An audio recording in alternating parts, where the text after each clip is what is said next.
Welcome once again to Breakfast Central. We start off the conversations this morning by bringing you a roundup of some of the stories from East Africa. And we have Daron Bartlett joining us from Kampala, Uganda. Good morning, Daron, and how are you today? I'm fine. Good morning. How are you doing today? We're fantastic on this side of the continent. Let's get into the discussions this morning. There is news about the doubling of value-added tax on petroleum products. Of course, here in Nigeria, there was a removal of subsidy, which was announced, and Nigerians are also dealing with that. But tell us about how it's affecting households, motorists, distributors, and the likes in Kenya. As a matter of fact, I should say that what the Kenyans went through when the war had just broken out between Russia and Ukraine is just something that's going to be happening. Because if you remember that when the war broke out, there was less supply of oil, petrol, products, and then eventually companies started hoarding petrol, and fuel prices went up. They skyrocketed up. Now the government came in and of course put subsidies, made it a little bit friendly for them to consume, but it's all gone. That means that they are going to pay 16% again VAT on fuel products, including petrol itself. What is so interesting is that in 2018, President Uhuru Kenyatta, who President Ruto served as a deputy at that time, they reduced the VAT from 16 to 8, and then Ruto comes in, they increase it back to from 8 to 16. And the reasoning behind this Ruto's government is simple. We need to be able to finance our budget that we have passed in Parliament, and we cannot go on borrowing money. So one, we have to finance the debt that we have, but also two, we have to be able to finance the budgets that we've passed in terms of developing the country. But the effect that is going to happen is going to just trickle down to the least person who Ruto called Mama Mboga. Mama Mboga is basically the woman who sells vegetables in the market. So the transportation cost of those vegetables from the garden to the market is going to go up. The transportation of normal feeds, farmers transporting their foods into the market is going to go up. Manufacturing cost is going to go up. Every single item that a Kenyan is going to touch is actually going to go up. And yesterday when the 188 MPs stood up and said, we are voting for this because they believe that their agenda is to relieve the government from debt, the opposition, especially the Azimio La Moja people, felt that this bill is against all the Kenyans, it's anti-people. As a matter of fact, like you read in the newspaper Daily Nation today, where they are planning to have meetings, and we expect that they could actually go to the streets because of the high cost of living that is expected to happen starting next week on Monday. And hopefully at that time I'll actually be in Kenya, so I'll be there to experience what is going to be happening there.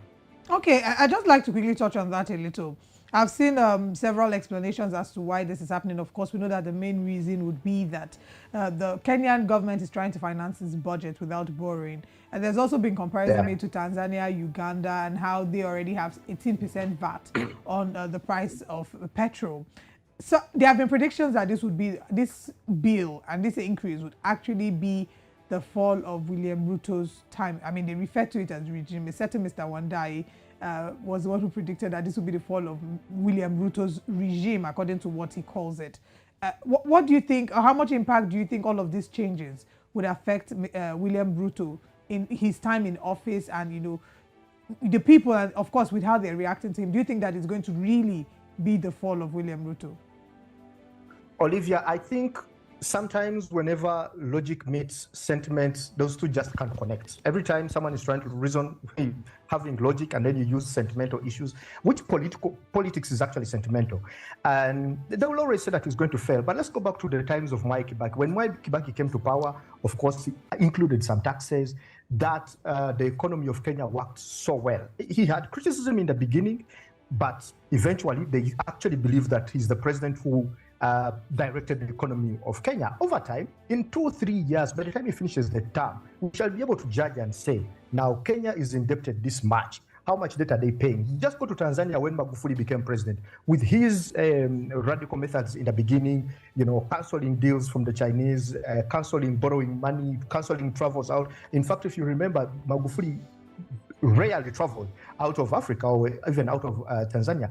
But he laid a foundation, the economic foundation for the country that they are enjoying right now. They are in fact catching up with Tanzania to become, they are right now the second biggest economy in East Africa. But most likely they could take over if the inflation in Kenya increases the way it is going.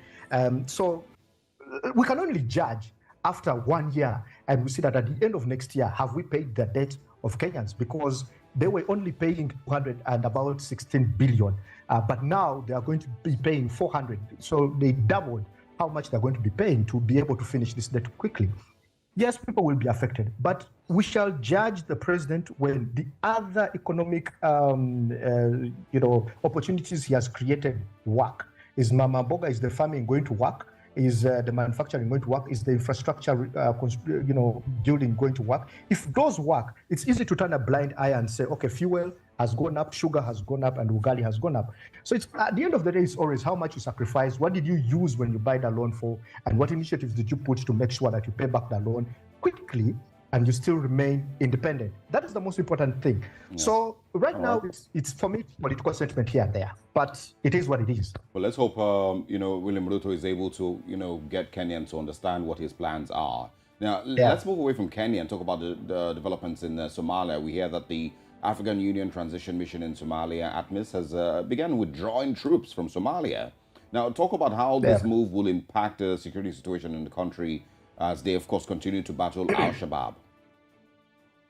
The timing is a little bit tough because just a few weeks ago, Uganda, or the UPDF, Uganda People's Defense Force, under ATMIS, which is the Africa Transition Mission in Somalia, lost 54 soldiers who were attacked by Al-Shabaab. And the whole reason why ATMIS, or by then they were still AU before they changed into ATMIS, supported by the UN, went into Somalia, is to kind of stabilize the country, to have a recognized government. They didn't have, actually the government of Somalia had completely collapsed.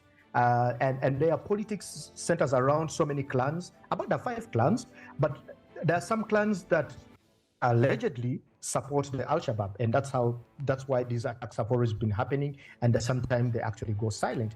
It's about who is in who supports them, who doesn't, who supports what, and things like that. So it's a political chessboard. If you look at where they are right now with these attacks that have happened in Kenya recently, at the border of Kenya, and then the killings of UPDF, there is fear that once ATSIM leaves, like they are leaving, 2,000 soldiers are leaving this June, and another will leave next year, which will be now the end of ATMIS in Somalia. There is a big fear that the government may collapse again. They're giving examples of what happened in Afghanistan, but the moment the USA left, the government collapsed into the hands of the Taliban. Now, that is the biggest fear that is going on. And first, we need to ask questions as, is the Somali army capable of holding the security of the country? Because the ATMIS has been acting like the government army. They have tried to train the Somali army. Ethiopia has been training them, Eritrea trained them, Uganda trained them, Burundi trained them. But there's that fear that they are not ready, they are not capable of handling the security issues in Somalia. In fact, their National Security Intelligence Officer, spoke and said that as of now, Al-Shabaab is on a down, they are on down trend, like they are really going down. It feels like they're weakened, contrary to what we've just seen. But you just never know. Maybe they are in better position. They have the security, the intelligence to understand the circumstances under which the government is running. But he does not rule out the fact that it will be very difficult fighting these, Al-Shabaab people. So it's just a matter of time. Let's see what happens in 2024 when they fully leave. You never know. Maybe what is disturbing Al-Shabaab, because the reasons why Al-Shabaab attacked Uganda, attacked Kenya, attacked Tanzania was because that the army was present in Somalia. And they say, you go back to your countries and sort your issues. We don't want you. We shall sort our issues, go back to your countries. We don't want your foreign intervention. And that's the reasoning they gave to attack these countries. So maybe when these countries leave, there will be peace. But again, before 2007, when the different armies went into Somalia, the government had collapsed. There was high levels of insecurity. We're just hoping that because, they had a meeting in Uganda in April, And President Yoweri Museveni advised them. He advised actually the AU and the UN not to lift the arms embargo of Somalia, because then people may be able to buy guns and transfer them to Al-Shabaab. So better to leave them the way they are before lifting the embargo, assess the situation, then later on lift them, but they should not cut fundings as well. So do not lift the arms embargo and do not cut funding when the ATMIS leaves finally. So all right, it's a tricky conversation. Yeah, it absolutely is, but it's a conversation that needs to, to continue. Somalia, of course, deserves to stay as one united nation. We hope really that they understand what's at stake with the breakdown in security. But let's hold on, Daron. Let's go to Tebogo now. Take the conversation to Southern Africa for, of course, to some of the things happening there. Tebogo, good morning. Thanks for joining us. Good morning, guys. It's a pleasure to be with you this morning. Great to have you. Now, in Botswana, it's not been very interesting for some of the residents or homeowners. They are faced by government to tear down fences and demolish their properties. What exactly is going on there? Now, what seems to be happening, Osaki, is that government or the land board, what we call a land board here, an authority that oversees land in the Mogodisane area, have said the villagers or residents who live in that region, some of them at a certain location are squatters and are occupying the space illegally. They've come out to say the certificates that they have used in also connecting water and electricity are fake and don't seem to be legitimate. So at this time, they had this week, or starting this week, moved to remove fences from some of the homesteads located that side, and the caterpillars were on site also to bring down some of the houses. And in us visiting that location as journalists, we found that some of the residential locations there are actually well-built houses that Botswana have or Botswana would have spent so much money to actually build such a structure. So now what has since happened is that the Minister of Lands has come out to say there should be after of course we've lobbied and said it's uncalled for, looking at the fact that it's winter. Where do you expect them to all go? So the minister then moved to say the process of demolition should be halted. But what the residents are currently doing is that they want to now start exploring legal action against government. You can imagine Botswana's in a stuck winter right now. So it was really a daunting situation for over 100 Botswana who occupy that space. Wow, that's a very interesting situation there in Botswana. We, of course, would like to have an update when we have one from you. But let's head over to Zimbabwe, where in an interesting turn of events, we're seeing that the registration fee for presidential candidates is now pegged at $20,000. This is, of course, 20 times higher than what it was in 2018. It was $1,000 then. So while those wishing to run for parliament will now pay $1,000, and it's just a far cry from what we saw in 2018. So as it stands, you must have a whole lot of money if you are running for office. What does this say? First of all, let's look at how it's impacting or shaping the elections. We know the elections are coming on 23rd of August. How is it shaping the elections in Zimbabwe? And what is the broader reflection of this? What does it tell us about elections and governance in Africa? Yes, I think, Olive, thank you for that question. I think now what we're seeing is that African leaders, I've always maintained, or observing, of course, what our leaders have carried on doing in Africa. I think we have a leadership crisis that we need to really confront as citizens and nations across Africa, because you'd find that our leaders say one thing and do the opposite of what they're saying. Mnangagwa has been at the forefront of really saying he wants to see a better Zimbabwe, and he's really said he's mounting a concerted effort towards democracy, towards reduction of corruption. And what we're seeing right now is pure corruption, and it's really counterintuitive when you are looking at democracy. If you are going to do this in a nation that's impoverished, such as Zimbabwe.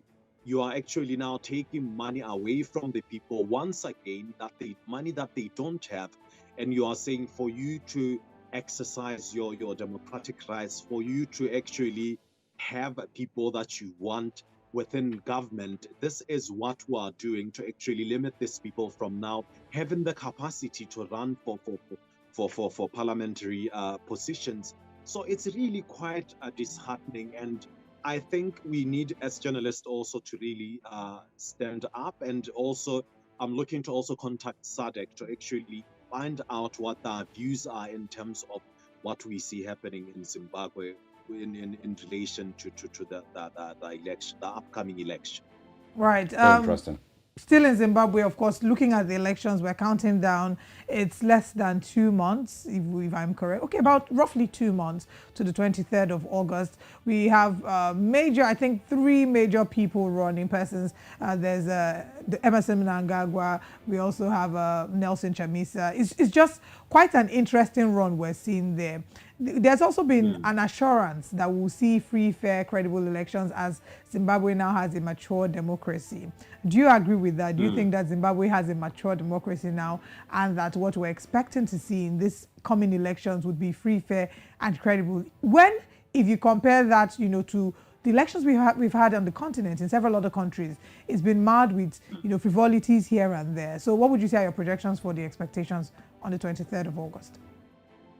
Olive, I completely disagree with the fact that this will be fair and fair elections. Already we had seen that there were inconsistencies in terms of the ballot papers from the get-go, before we even heard of this new ridiculous increase in terms of the amount of money that it takes to actually run for these positions. So I think this is pure gaslighting. Already we are seeing movements, and we are seeing strategies that are contradictory in terms of us saying this will be a fair and an election that is not marred with corruption.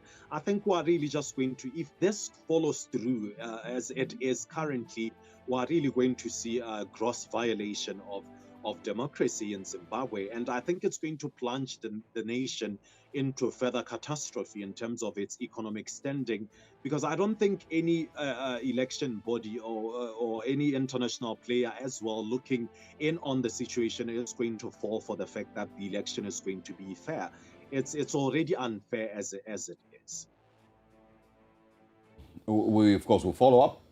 We wish Zimbabweans the very best. We hope that they are able to make a decision that will lead their country forward in the best way from the 23rd of August. I'm sure that we, of course, will broadcast the elections live here on Breakfast Central, on News Central TV. But